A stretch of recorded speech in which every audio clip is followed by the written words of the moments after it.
guys, welcome back to DeBellas for Life. My name is Ashley, and I'm sure if you are here, you've seen my last video that we are expecting. So it's been an interesting journey. If you've seen any of my past videos, you know that I have been dealing with some blood clots. Not recently, but last fall, I was in the hospital for several days with blood clots, and I've been on blood thinners this whole time. And yeah, so I wanted to do a vlog about what it was like being pregnant on blood thinners, and I wanted to kind of go over the symptoms and just make this a journey that I could share. I know I went looking on YouTube for videos that I could go off of, and there was a lot that really helped me. So I figured I would kind of start at the beginning, when I thought I was pregnant and such. And I'm so sorry, that's a pregnant thing. But yeah, so I figured I'd kind of go over what happened at the beginning, and I would go on forth through the weeks. So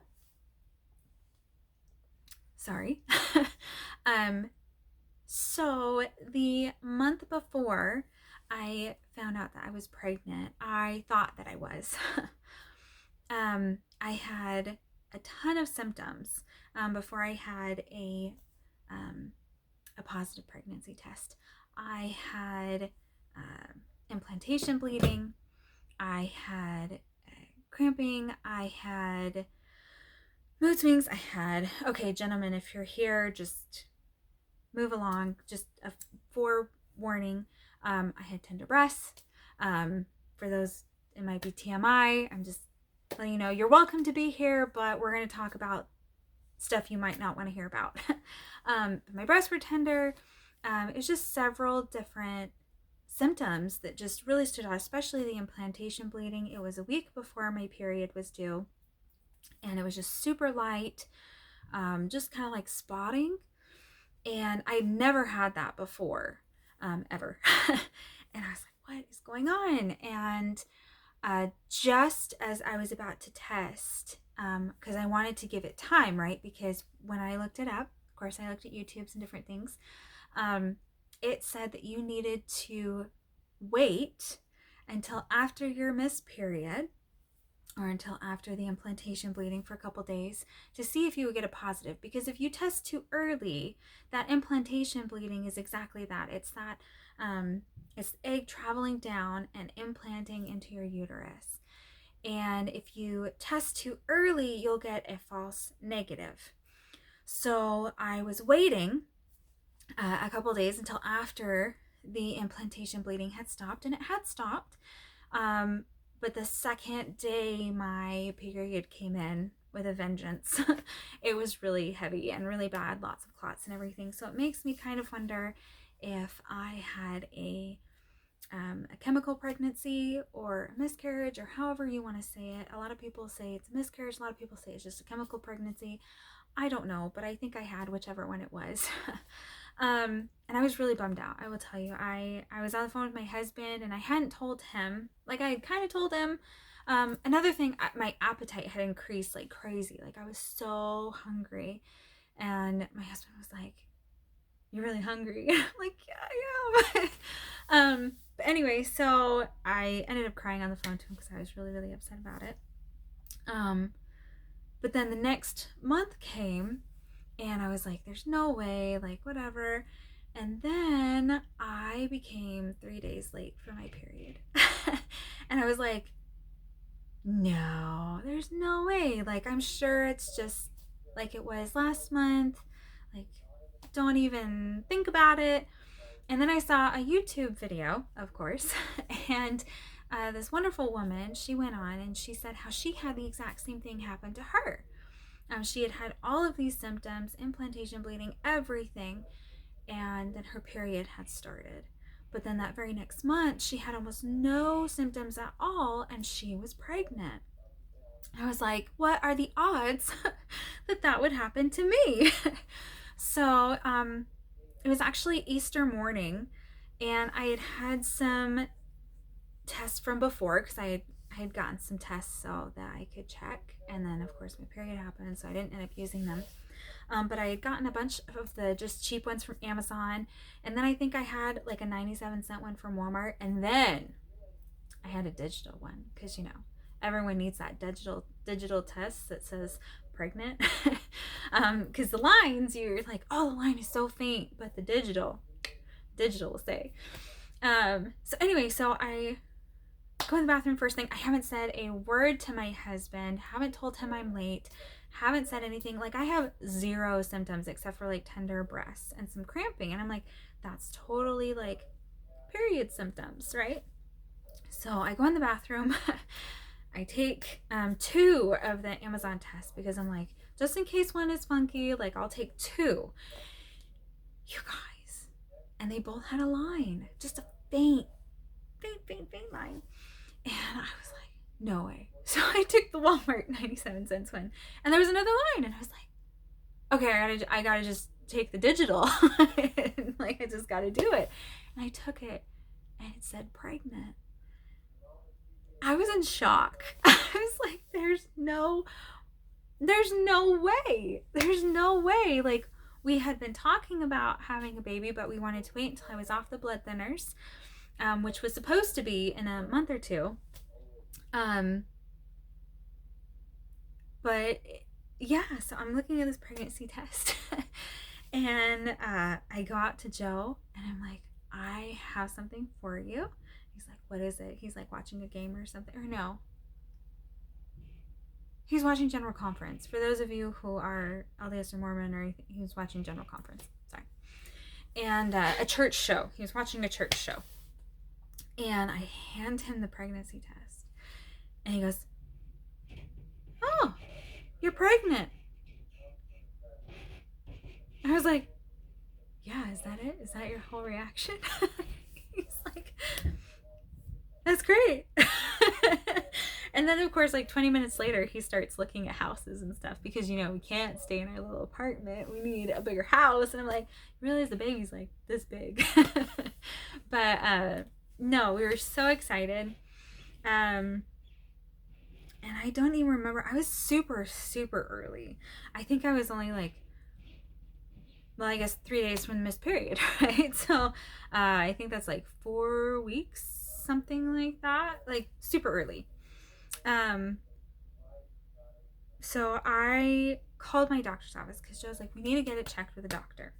So I called my primary care physician and I was like, I want to come in and get a pregnancy test. And I totally thought they were going to do a blood pregnancy test. They did not. They just did a urine test. And what was crazy is that it came back negative. And I was like, you guys, I have like 4 pregnancy tests that all say positive. And this one says negative at the doctor's office. And she's like, okay, we're going to do another one. So they did another one. And it was still negative. So I was like freaking out. I was like, okay, what is going on? Like, which is right? Like, am I pregnant? Am I not pregnant? Like, what is going on? And so then I made an appointment with my woman doctor, my OBGYN. And, well, I know. And it turns out the person I normally see doesn't do pregnancy. So I ended up seeing this other doctor. And, of course, they did a urine test. And I brought my tests from home because I was going to be like, look, I got all these. There's something. And they did the urine test, and it was weird because it was just the very next day from when I saw my primary care physician, and the test was positive. She's like, oh, it's really faint, but it's there. Excuse me. Pregnancy symptoms that I will talk about. But anyway, so it was positive. So then they did the blood test, and my HCG levels were elevated, of course, because I'm pregnant. And they wanted to send me to a specialist because I was on blood thinners and I have a higher risk of developing blood clots and things like that. And yeah, so they sent me to a specialist. And when I went to the specialist, it was like a week later. I believe I was like 6.5 weeks pregnant at that point. And they did the ultrasound. And it was a vaginal ultrasound. But they didn't see the fetal pole. And so the fetal pole is basically the baby.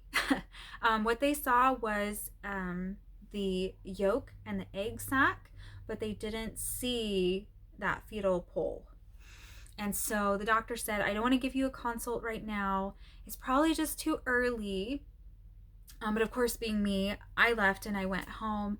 And there have been times where women will have that sac and the yolk, and then it just never develops into a baby. They'll just have that, and they'll have all the symptoms, and they'll say that they're positive for pregnancy, and it just never develops. So of course, knowing me, I'm a worrywart. I was like, oh my gosh, is that gonna happen? Like, am I gonna get a baby or not? Like, what's going on?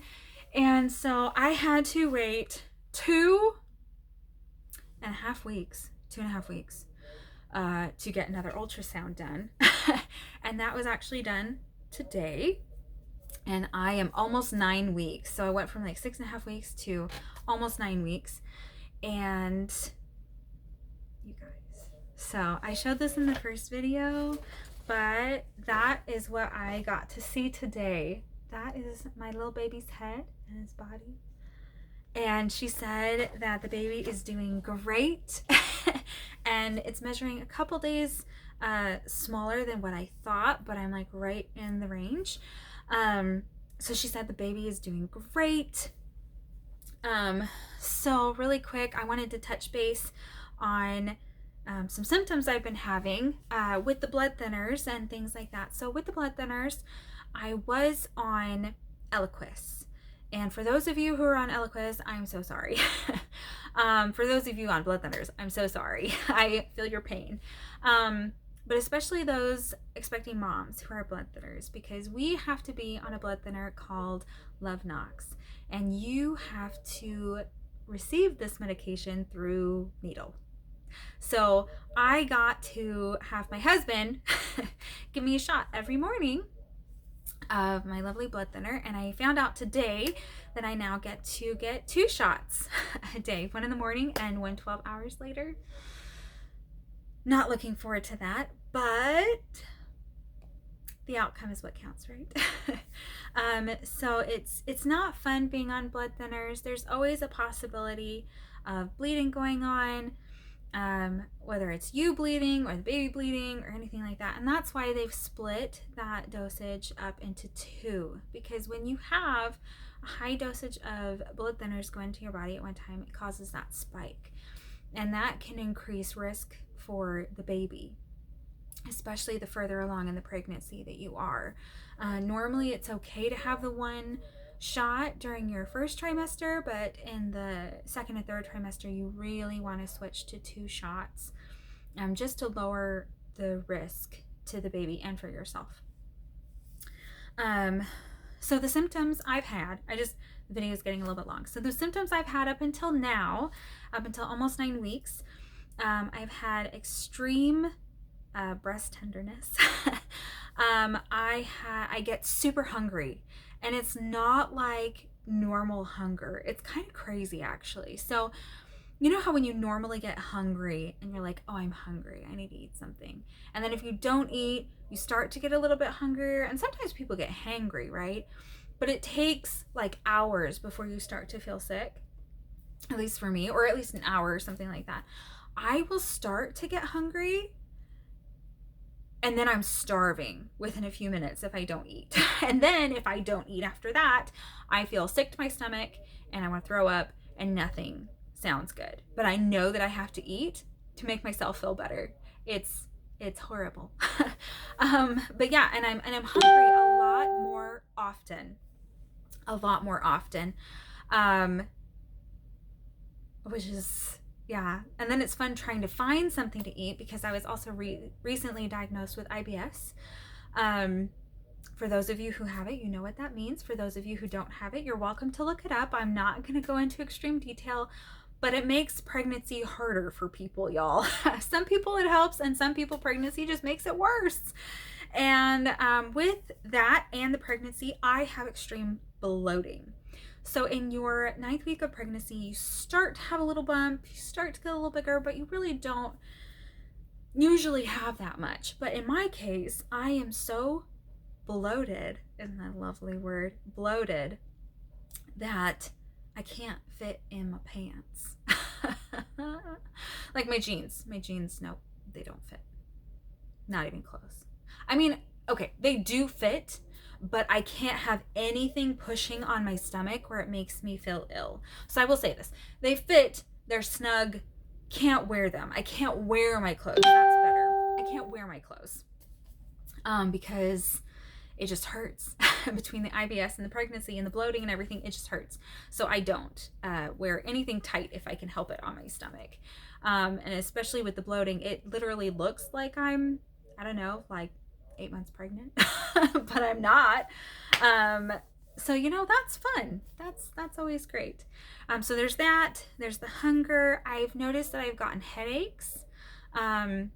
I've gotten headaches before. I've always kind of had headaches, but these just feel different. They're a little bit, they almost have like a different, sharper quality to them, and they're not all the time. They'll just like randomly pop up. Excuse me, pregnancy symptom, burping. I burp a lot. And it's kind of gross, but it comes with the bloating. That's just, it happens. There's not a whole lot I can do about that except for try and avoid certain foods, and that leads into another symptom of food aversion. You know how pregnant women get craving? Well, I have it where food sounds disgusting and very few things sound appealing to me on some days. And so I'll be starving and I'll be trying to think of food that I want, and it's all just gross and disgusting and I want nothing to do with any of it, but I know I need to eat something. So there's that. Let me see, what other symptoms have I had? I'm sure forgetting. Maybe that's another symptom. I forget things. But yeah, so it's been very interesting so far. I definitely feel pregnant. Luckily, oh, here's another. So luckily I have not had morning sickness. I have not been sick, but I do have moments where I just don't feel well. Like my stomach hurts, I just don't feel well, like I feel slightly nauseous, but I've never been enough that I'm actually going to be sick. Oh, and peeing a lot. That's just a given, apparently. So yes, for an example, I didn't have that much to drink this morning, but I left, I went to the bathroom before I went to my appointment. Empty bladder, okay? About 20 minutes later, oh, got an empty bladder again right before I leave. Get to the appointment, sit there about 20-30 minutes, did not drink anything. Had to go to the bathroom for the ultrasound. So yeah, I just keep telling myself I got a cute little nugget in there and that's what matters. But that kind of gets us up to where we are. If I think of something else, I'll add it in later, or I'll do a separate little video. But I'm definitely going to try and keep everyone up to date on what's going on. And oh, you get out of breath. Pretty much. But yeah, anyway, so I will keep you posted and let you know what's going on, and I'm excited. I definitely want to try and do some at-home gender tests because I've watched those and I think they're really cute. There's one test I really want to try is the baking soda one, because everyone that I've watched has been like 100% accurate. So I really want to try that, but I want to wait a little bit longer until I do that. But anyway, thanks so much for watching our channel. I hope you stick around on our pregnancy journey, and welcome to everyone. I'm so excited, and we'll talk to you later. Bye.